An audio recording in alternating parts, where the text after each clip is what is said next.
Let's see if we can get this AC system to work on this old 1990 Chevy Pickup. I acquired this truck. It's only got 81,000 miles on it. It's in pretty good shape, other than, of course, it's in the dirt out here. It's filthy right now. But the AC does not work. And it has the old R12 valves on it. So I'm going to go ahead and change it up to the new Freon. Let's see, maybe I'll put it right here in the shade. Right here in the shade for now. And then I'll end up washing the engine a little bit later. So let's do it. The old truck's pretty clean. One of the things I'll notice here is I'm looking at all the AC lines. I kind of walk around them all, and let's just see. Maybe that one was leaking, huh? See, there's some oil residue around this. So maybe I'll change that. Let's see how much Freon's in it.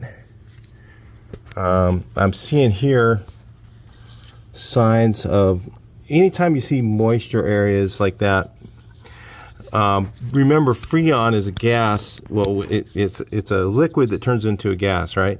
So if you're, I don't think we had any pressure in this last time I checked. So no, there's nothing. And so if you see oil residue, it's a good idea that that might have been leaking. So yeah, I'm gonna guess maybe that this was leaking right here. What do you think? I think what I might do, since there's no pressure in the system, so I'll just walk the whole line set, and I'll look. Really what I'm looking for is right here between the rubber hose and this is oil. If I see oil residue there, that's going to tell me that hose was probably leaking. So I'm just going to walk the whole system. I'm going to look for all the leaks, potential leaks, and fix them. So one of the things I'm going to do, since there's no Freon in it, is I'm going to replace the Schrader valve, because I see this is all oily around here. So somebody's been in here, okay? And this is the high pressure side. So let's look over here. I'm going to inspect everything for oil, any oil residue. So all the Freon goes out this side. Both hoses go over here. There's one there. So we got a high pressure one there, and then there's a return. It's going to be on this side too, I believe. Yeah, it's right here. It's a hard line. And it goes up below, and it goes around to the condenser. So I'm going to say, on the safe side, while I've got it empty of Freon, I'm going to replace the two Schrader valves, this one and that one. I'm going to put the retrofit kit on, and we're going to add some ester oil to the system. And what that does is the ester oil will help with the R134, which is the new Freon, not do any damage. Okay, so the ester oil will help that. So we'll put ester oil charge in, and then we're going to put Freon in and new caps. So stay with us. All right, so you don't have to replace the O-rings. I'm just doing that. Here's the retrofit kit, but you see on this one here, the high side one, there's no Schrader in there. So the Schrader valve, they use that one. On this side, the Schrader is already there. So we have to put this one on and pull. I believe we have to pull that Schrader out altogether. Yeah. So if you see there, or this one actually depresses it. So you can see there's a little valve in there that depresses the Schrader on that side. So you just put this on and tighten it down, and then it'll adapt it for the new style Freon. That's the low side. This is the high side. Let's replace that Schrader valve. So I'm going to check the compressor, make sure that it turns.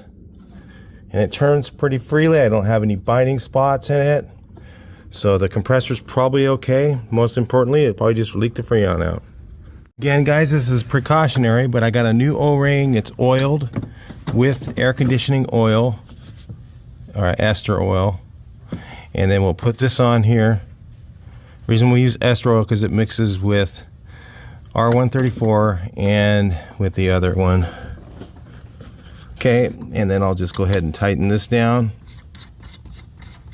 Make sure it stays in the place. I don't want to have it walk around or anything. Tighten that down. Real nice. It's nice and easy. Make sure she's going in good. And I'm going to use my special tool here. I know. I'm supposed to use a special air conditioning wrench. I don't have one, so I'm going to have to wrench this down nice and tight. So I'm using a Harbor Freight, one of these things here. Creates a vacuum. You can see it's getting vacuum to this one. So you just crack this one open. It'll put vacuum in the system. It's like a vacuum pump. It's a cheap little thing. You can kind of hear the little crackly stuff. That's the moisture that's in there. We're not going to ever bother changing the receiver dryer or accumulator, whichever one that one is. I don't know. We're going to let this sit on here for a few minutes, and then we're going to go ahead and hit it with the oil charge. After it's evacuated, I just close this valve. This one's already closed. Then I disconnect the air so that this is isolated. And so you can just let it sit on there for a while and see if it goes down in vacuum. So if it starts, it's like at 25 inches of vacuum. If it goes down to 20 after an hour, you got a leak somewhere. But we're just going to go for a little bit here and just watch it. I think we don't have any leaks in the system. So since I got the Schrader in there, I got this thing fixed. I bypassed, forgot to film that, but put the air cleaner back on. And hopefully the AC system works. We have no idea on this truck. So while that's on a vacuum, I'll disconnect this. And you could use this to fill it, but I use one of these little guys here from like the parts store. It's just easier. I don't really need to look at the high side pressures unless there's an issue. So we'll go ahead and charge it. I'm going to turn that upside down with the oil. So I got it upside down so that the oil goes into the system. And so we're adding 8 ounces or 4 ounces or whatever this is. 3 ounces it says of ester oil. So, and it's with R134. I guess that just kind of helps mix the oil that's in it with, I think it's, what's it called? Forget the type of oil that was in these originally. It's like a vegetable oil, but it's not. I don't know, I forget what it's called. Something like that. Mineral oil. Okay. And we got that in there. Now we're going to go ahead and give it some regular Freon. I've had guys say that if you don't change all the O-rings and it messes, I haven't had that problem. I've done this, I don't know how many times, and had it last in a car 10 years or more. Back when we just changed it over to the R134 system. So yeah, you know, I haven't had any issues with that. So it's possible somebody could maybe have an O-ring that, because it's, you know, they say that the better O-rings are needed for this, but personally, again, I haven't had that issue. Let's move all this stuff out of the way. And then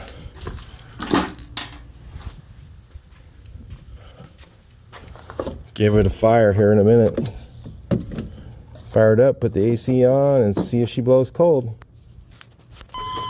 Alright, let's see if I can. We have AC. Yeah, it's not like the compressor kicked on. I hear something. Hot, cold. I don't know how to work the AC on this one. There's the vent. So we got The compressor's cycling, so that's a good sign.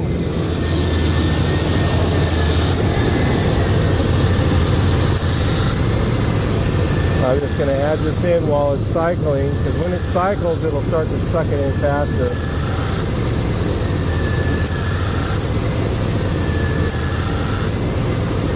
The thing to remember is when you put R134 in, you don't need nearly as much as R12. It's a different volume.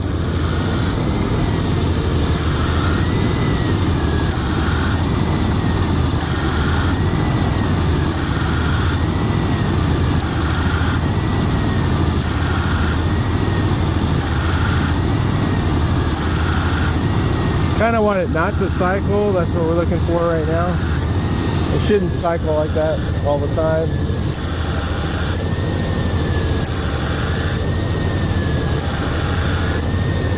I'll put in another can probably after this one. Then I'm going to look for it to just kind of stay in that filled green area. It takes it a little longer to suck it in because of the small hole in there. So it's not quite like a regular one. If you look here, just barely into the filled, okay, and the cycling is stopped. So let's add a little bit more from one of these in, not a full can, but just a little bit. So I'm just going to add a little bit,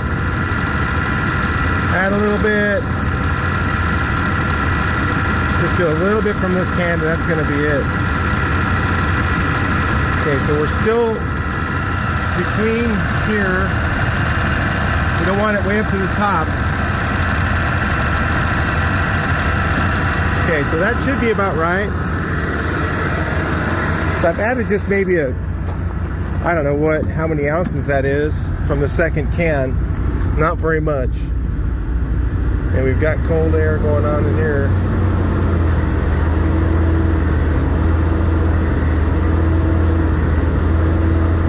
But I hear this, when I rev it up a little bit, I hear it cycling quite a bit. I don't feel a really cold air in here yet. So I'm going to say maybe just a little bit more. You don't want to overfill it. But now I look here, see where it's way down. So just a little more Freon.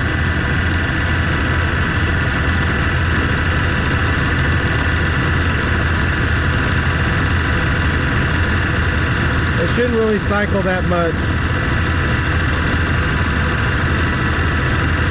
It takes a little while with these adapters on there. It's a lot slower to fill.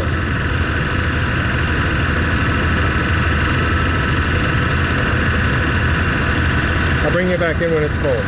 All right, so at idle, it's pretty good. I rev it up.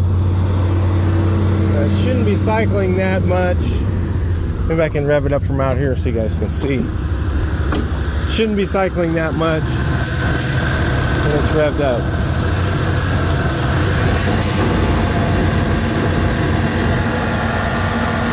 It's not cycling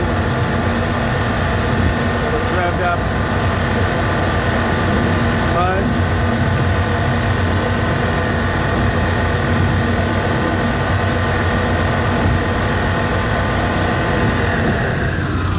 If you look here, the gauge, when it's revved up, is still in the green. We're going to add just a little bit more.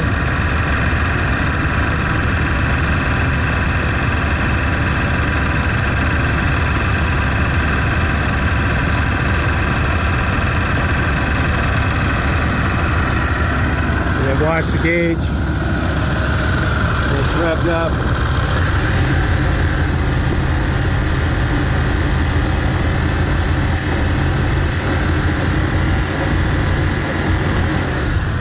I'm going to say that's about good to go there. So when it's revved up, when it's at idle, it's right here. It's revved up, it's still in the green. Pretty good. We'll call that good. So lastly, we're going to put on our cap. On this truck, it needs the bottom part of the shroud put back on. I have it in the back. Somebody, for some reason, took it off. So I'll do that later. But for now, we've got AC. It's working decent, not as good as it should be because of the bottom part of the shroud. Once the bottom part of the shroud's in there, it'll pull more air through not just the radiator, but it pulls it through the condenser, and then it'll allow, it'll cool off the hot air that's in here.